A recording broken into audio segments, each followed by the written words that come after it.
Hello everyone, good morning and welcome back to our Bangla blog channel. এই breakfast করে এলাম। ব্রেকফাস্টে ছিল আজকে রুটি, কুমড়োর তরকারি, লাউয়ের তরকারি, ডিম আর ডাল। দেখানো হয়নি কারণ খেতে বসে সব ভুলে যায়, জানি না কেন খাওয়ার উপর এত মোহিত হয়ে যায়। ইনি এখন বসে কাজ করছেন। এখন আমি একটু ঘরটা গুছাবো, ঘরটা গুছিয়ে আমরা একটু বেরোবো মাংস আনতে।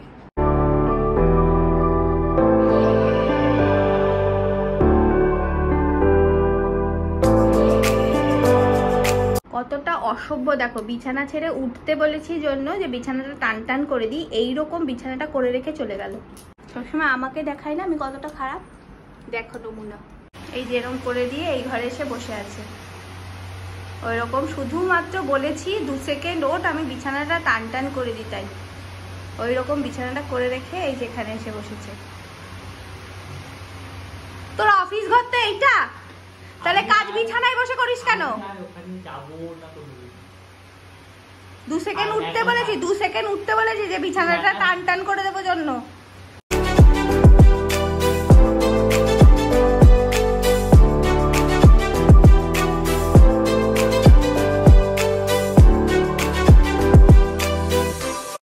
এই যে মাংস আনতে গেছিল, আমি যাইনি সাথে, তাই ফোনও নিয়ে যাইনি। দেখেছো, টক্সিক টক্সিক হাজবেন্ড। এই মুরগিদের এখন বাইরে ছাড়া হয়েছে, আমি এখানে পাহারা দিতে বসে আছি। হঠাৎ করে আমি ওখানে বসে আছি, দেখছি মুরগি এত লম্বা, মুখের মধ্যে কি নিয়ে আমার দিকে দৌড়ে আসছে। দেখি সাপ, আমি ভেবেছি মনে হয় সাপ। কই মুখে নেই তো, নেই তো মুখে। মানে ফেলে দিয়েছে, ওই নিচে আছে তার মানে। ওই তো পড়ে আছে, এই তো পড়ে আছে। দেখতে পাচ্ছিস এই যে সাপটা, এই যে এটা হচ্ছে কালনাগিনী। শেষ করে দিয়েছে। না না, জীবিত বেঁচে আছে। কালনাগিনী চলে গেছে, চলে গেছে, বাপির পায়ের দিকেই গেছে।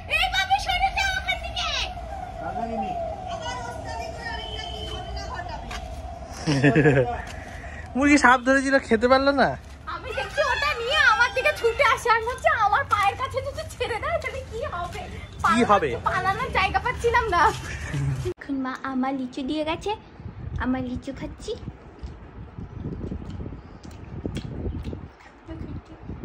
কি হয়েছে? দেখো মাছি ছিল শুধু খাবারে। এইটা কত কর মধ্যে ছিল? আলু পেঁয়াজ ভাজা নিয়েছে, তাতেই মতেই হবে। মরে যাবো আমি। তা খাস না ওই পার ভোটের আগে। ফেলে দে, এই থালা ফেলে দে। কিছু হবে না, মাছি তো কত খাবারেই বসে, ওইটুকু খাস না। এখন বাজে 2:30, খেতে বসছি এখন। এই এর মধ্যেই ছিল মাছি, খাবার বউ ঠিক করে রান্না করেনি। মা বলছে এর মধ্যে মাছি পড়েছিল, ও না ওইভাবেই রান্না করেছে। আর মাছ আছে, ডাল আছে, শাক আছে, স্যালাড আছে। স্নান হয়নি, খেয়ে দিয়ে উঠে স্নান করবো। মা বললো আজকে তাড়াতাড়ি স্নান করে নাও। হয়নি, আমি শাড়ি করলাম না, আগে খাবো না। তুই করেছিস? খেয়ে দিয়ে উঠে স্নান করবো। এখন বাজে 5:30, সেই যে খেয়ে উঠেছি, খেয়ে উঠে স্নান করেছি। স্নান করে তখন বসেছিলাম, মানে শুয়েই ছিলাম আর কি, শুয়ে শুয়ে একটু ল্যাদ খাচ্ছিলাম। এখন আমরা বেরোবো একটা জায়গায়, কিন্তু সেটা রেডি হয়ে নিয়ে বেরোই, তারপর বলছি কোথায় যাবো। এটা একটা অনেক বড় ফ্লপ হয়ে গেল। অ্যাকচুয়ালি কোথায় যাচ্ছিলাম সেটাও বলে দিই। আমরা যাচ্ছিলাম হচ্ছে, আমার অনেক দিনের শখ ছিল আমার কানে পিয়ার্সিং করানো। রীতিমতো সেজেছি, কানে পিয়ার্সিং করার কথা ছিল। এবারে কালকে যাওয়ার কথা ছিল, কাল লোকটা বললো দোকান খোলেনি, পার্লার খোলেনি। কারণ তুই আর পড়ছিস কেন ওটা? কারণ তুই আমার এখন কোথাও নিয়ে বেরোবি, তাই। আমি কোথায় বেরোবো? আমি সেজেছি যখন আমাকে বেরোতেই হবে। আমি ফোন করলাম যে আমি এখন যাচ্ছি 1 ঘন্টার মধ্যে। বলছে আজকেও আমি আসিনি, আমি কালও আসবো না, কাল ভোটের রেজাল্ট পরশু দিন আসবো। কালও হবে না, পরশু দিন বসতাম সেজে গুজে এসি চালিয়ে আর কি। এই আমিও রেডি হয়ে গেছিলাম পুরো, চলে যেতাম। কি আনন্দ হচ্ছিল আজকে রাত্রির থেকে, এখানে কানে দুল হবে আমার। আমি কোথায় বেরোবো? না না না, তুই রিল বানা বড়। আর কোথায় যাবো না, আমাকে বসতে দে, গরম লাগছে। কাজের ব্যাপার একটা ঘটলো, এর মধ্যে আবার আরেকটা কাণ্ড ঘটে গেছে যে আমাদের তো 2টো বাচ্চা ছিল। এবার আর হারাধনে মুরগির আর 2টো বাচ্চা ছিল, এখন হারাধনের একটি বাচ্চা বেঁচে রইলো। পেয়েছো? এই যে বাপির হাতে একটা বাচ্চা সাদা রঙের, আর একটা কালো, যে কোথায় চলে গেছে কেউ জানে না, তাকে কোথাও খুঁজে পাওয়া যাচ্ছে না, বাগানেও নেই। 60 তোর একটা সঙ্গী বেরিয়ে চলে যাবে, তুই বলবি না, জানাবি না আমাদেরকে যে একটা সঙ্গী আমার বেরিয়ে যাচ্ছে?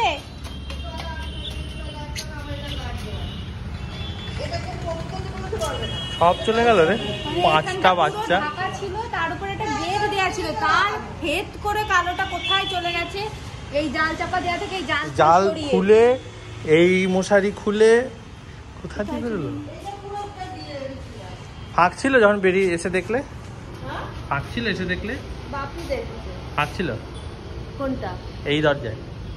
এই দরজা তো এতটাও ফাঁক থাকার কথা না, দিয়ে দিচ্ছি।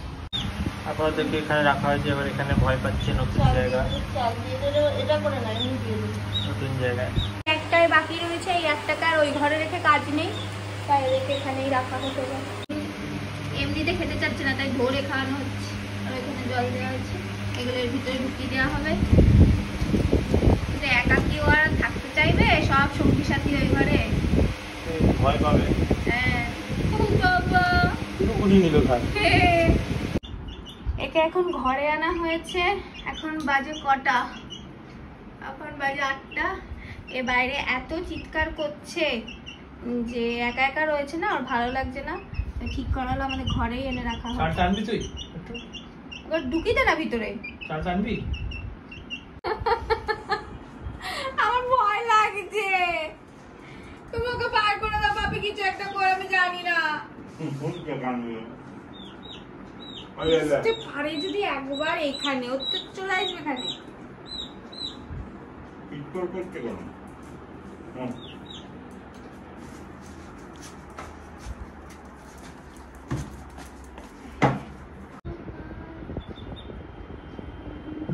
চুপ বন্ধ হয়ে আসছে, ডেকে যাচ্ছে, ঘুম পাড়িয়ে